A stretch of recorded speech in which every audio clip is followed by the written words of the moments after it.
大家好，欢迎来到快乐手工。早上听新闻，新闻上面说咱们国家平均每户家庭就会有20-30张卡。我一听这个数字觉得挺多，但仔细一想确实是不错。咱们除了水卡、电卡以外，还有老年卡、出门的公交卡、学生卡，还有各种各样的消费卡，20-30张呢，确实也有哈。今天呢，我就做了这样子的一个收纳袋，那里边有5个夹层。有了这个口袋呢，咱们就可以把卡分类的进行收纳了。这个口袋呢的尺寸呢也非常大哈，我们还可以放存折和证件。接下来呢，我就把它的制作方法分享给您。首先呢，咱们来看看今天的这个包用到的材料和具体的尺寸。这个呢是4份，这个呢是2份。4份的这个呢长度27厘米，高度20厘米，这个2份的呢长度26厘米，高度20厘米，它们俩呢高度是一样的哈，长度上面呢只相差1厘米。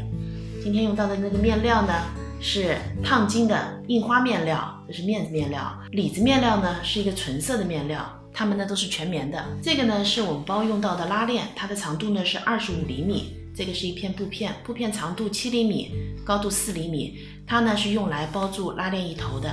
接下来呢，我们就可以开始制作了。首先呢，我们把材料里子、面子一一对应，分成3份哈。然后呢，我们这样子车一圈，要在这儿呢留一个反口。车好以后呢，咱们把3份材料全部翻到正面。现在呢，我把6片面料组合成了3份。那中间这一份呢，就是长度少1厘米的这份哈，我们把它放在中间。然后呢，正面和正面相对哈，然后我们把这条边给对齐。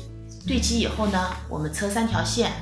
那这3条线的位置呢是，这是它中心线哈，离中心线2.5厘米，两边也是2.5厘米。我们这样子车一个框，然后这边呢和这份材料也是一样哈，面子和面子相对，也是这样子的车3条线。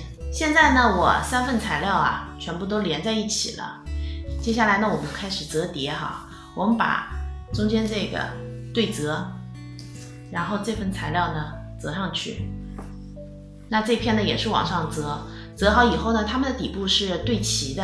然后我们来看侧边哈，侧边的话是有3份，然后我们分别把它们给车上。那这边呢也是一样的，侧边呢车好了，这个侧边呢是这样子的。现在我们这个包呢有了5个夹层，大家有没有发现哈，包口的这2边呢多出了1厘米，现在我们就要在这1厘米上装上拉链。那拉链装之前呢，在拉链的一端，我们这样子折一个直角，然后车一下，把它固定好。固定好以后呢，我们把拉链的这头对着这边哈，然后这儿车一条线。那这边呢也是一样的，把另外半根拉链给装上。2边的拉链呢固定好了，现在呢我把拉链头给装上哈。